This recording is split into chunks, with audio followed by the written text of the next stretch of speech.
So today is Valentine's Day, and I do not have a romantic video for you guys. Today's actually the anniversary of the day I got my forehead put back in. I know a lot of you guys that just clicked this video from seeing the thumbnail are very confused about what's going to happen in this video.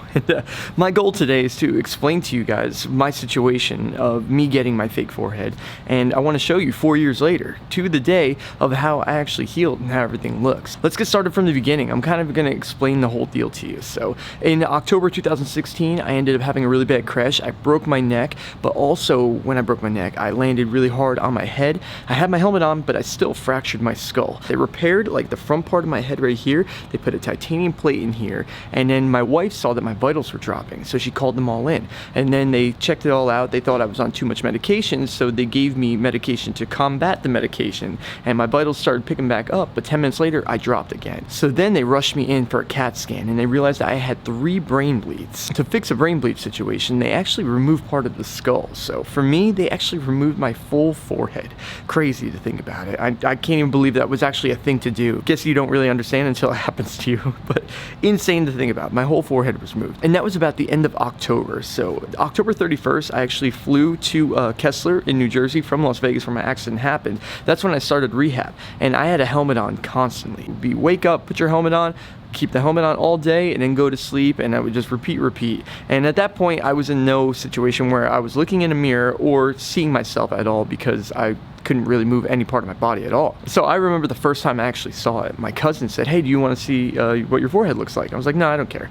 And the reason why I said that is because I thought it was only going to be about that big. I thought they removed a part of my skull. I didn't know that they removed my full forehead. So my cousin showed me the photo, and my heart just dropped. I couldn't believe that my full forehead was gone. And what's crazy, if you look at the picture, you can see like the distance of where my forehead would usually go. There's a big gap between that and where my brain currently was. And it's crazy to say it, but my brain was just on the other side of my skin. There was nothing protecting that, and that's insane to think about. So I had the helmet on non-stop, and about January is when I went and met with the doctor that was going to repair my forehead. So he checked it all out, and then he told us that they actually took my forehead, the piece of the bone that they cut out, and it was actually being frozen and kept, and he said he was going to put that back in. So I don't know, I thought that was a perfect idea. Okay, just like any other broken bone, right? Yeah, you cast it up and it's going to heal to itself, so I'm going to have a normal forehead again. But that wasn't the case. Turns out that my bone actually had 3 fractures in it, so he decided not to use it, and he wanted to do a plastic piece that was going to be installed.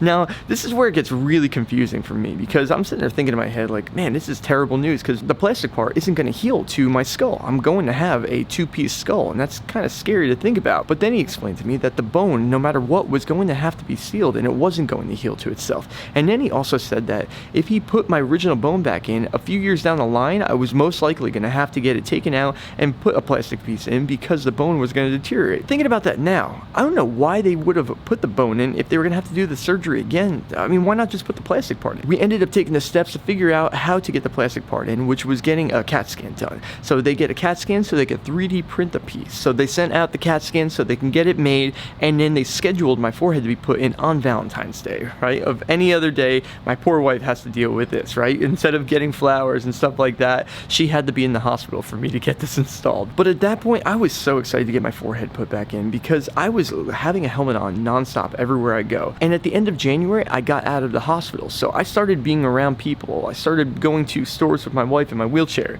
And when you're in a wheelchair, getting pushed around, and you also have a helmet on, like, there's a lot of people that are looking at you, very confused on what's going on. And I've always been a person that's very empathetic on people that have disabilities, and I understand how it is, but there's a lot of people out there that don't. So getting that unwanted attention was definitely something that I didn't love, but at the same time, I know what my story was, and I was just so happy that I was actually up and moving about in a wheelchair at that point. So it is what it is, but I was excited to get it installed. So surgery day came around. I actually did a video that was on my YouTube channel. It was called "I Finally Got My Forehead Back," and I brought the camera in with me, and you could see me sitting in the bed. I have the sunken in part of my forehead while I'm laying there, and I'm filming myself talk about how I was nervous and how I was excited at the same time. And they ended up bringing me in for the surgery, and it was about a 3 3-hour surgery, and I'll never forget when I woke up. It was one of the worst pains I've ever had. And if you think about it, you know, they ended up cutting me from here to here all the way, and my brain's exposed. Like, that just sounds like something out of like a sci-fi movie. So the fact that I woke up, my eyes were killing me. Any noise, I'm talking about anything, a whisper would irritate my head. It was a nightmare, and that lasted for about 2 days. The first day was the worst. Second day definitely got a little bit better, but the third day I was actually able to go home. So we got into the car and we were heading back. I'm wearing my wife's sunglasses because my eyes were still killing me from all the lights hitting me, but I didn't care. I just needed something. So I was going to be home for about 10 days. I wasn't allowed to cover my head at all. I couldn't wear my helmet or my hat or anything like that, so I couldn't go out in public because I had a huge scar that went completely across the top of my head. So on the 9th day, I was in my wheelchair and I had a water bottle that was in my lap. I dropped the water bottle by accident. I bent down to go pick it up, and this was the scariest thing. As soon as I bent down to go do it, I felt an air release in my head.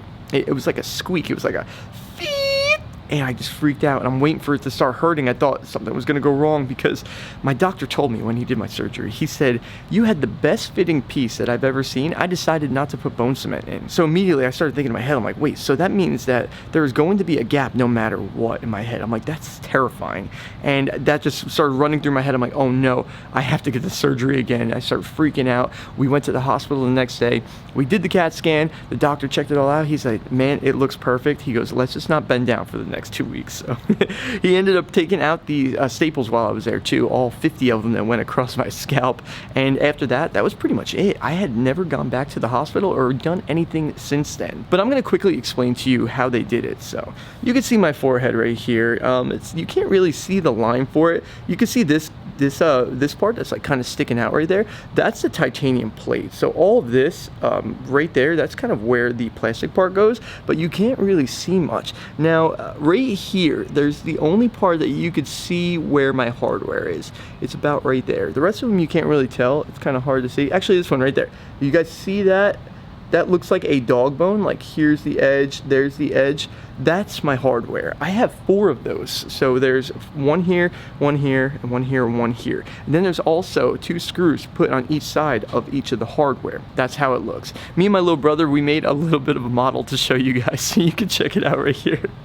Yes, we took a melon and we cut it out just to be able to explain it, because it's really confusing. I know a lot of you guys have no idea about it, and to be honest with you, I never knew anything about it until it happened to me. And I'm glad that none of you guys know about it, because you guys are the lucky ones. This is not fun, but that leads to where I am right now. This is 4 years later, guys, and think about it. I had a scar from here to here.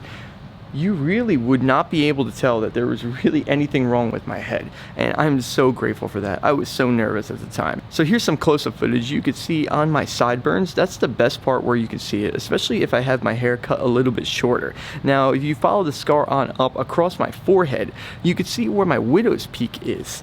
That is where the line goes across of it. It almost looks like there's like a detour in my widow's peak, but you can't tell the scar at all across my scalp, and I'm so happy about that, because when it first happened, I thought I was going to be looking like Frankenstein forever. So I wanted to do this video to explain to everybody of how this surgery goes down, because I know not many people know about it at all. And when I've done these videos over the years, I've had people that have actually reached out to me that are getting a similar surgery, and they've actually seen my videos and it gave them hope. And I'm so grateful that my story can actually help other people out there, because my family didn't know anybody that went through this, and they would have loved to have videos that show somebody that is going through it and shows them afterwards and shows that everything is okay. So yes, the surgery might have been painful for the first 2 days, but now everything is a-okay. And to be honest with you, I couldn't even tell that I have a plastic forehead. Like, I forget all the time until Valentine's Day comes up when I start thinking about it again. So anybody out there that is getting similar surgery, please use this. I want you guys to realize that everything is going to be okay, and I hope this gives you guys hope and confidence moving forward. So guys, that's going to be it for this one. I hope you guys all had a fantastic Valentine's Day, and until next time, remember to subscribe to the channel, remember to like this video, and peace. Thank you to everyone for supporting my brand, Can't Slow Down. If you guys want to get involved, you guys can go to can'tslowdown.com or go to the link in the description of this video.